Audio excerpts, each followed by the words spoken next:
તો જ્યારે ગીર સોમનાથના કોરિડોરને પગલે ધારાસભ્ય વિમલ ચુડાસમા સ્થાનિક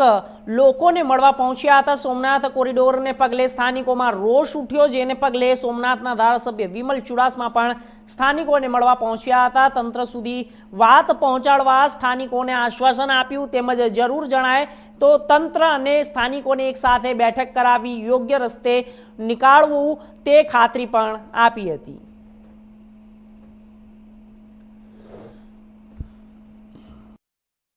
થોડા દિવસથી અહીંયા પાટણ મુકામે જે સોમનાથ દાદાનું મંદિર આવેલું છે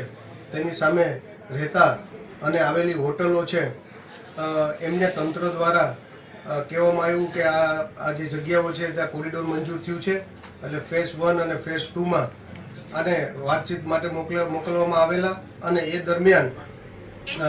ત્યાંના લોકો દ્વારા મહિલાઓ દ્વારા આવેદનપત્ર દેવામાં આવેલું। એટલે હું બહાર હોવાના કારણે આ વિસ્તારના ધારાસભ્ય તરીકે આ વિસ્તારના પાટણ મુકામે જે લગભગ 384 જેટલી જગ્યાઓ અને હોટલો આવેલી છે એ લોકોને મળવા માટે રૂબરૂ મુલાકાત લીધેલી અને તેમની વાત સાંભળેલી કે એમને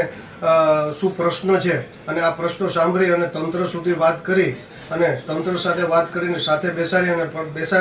અને એનો સોલ્યુશન આવે એવો પ્રયત્ન કરીશ।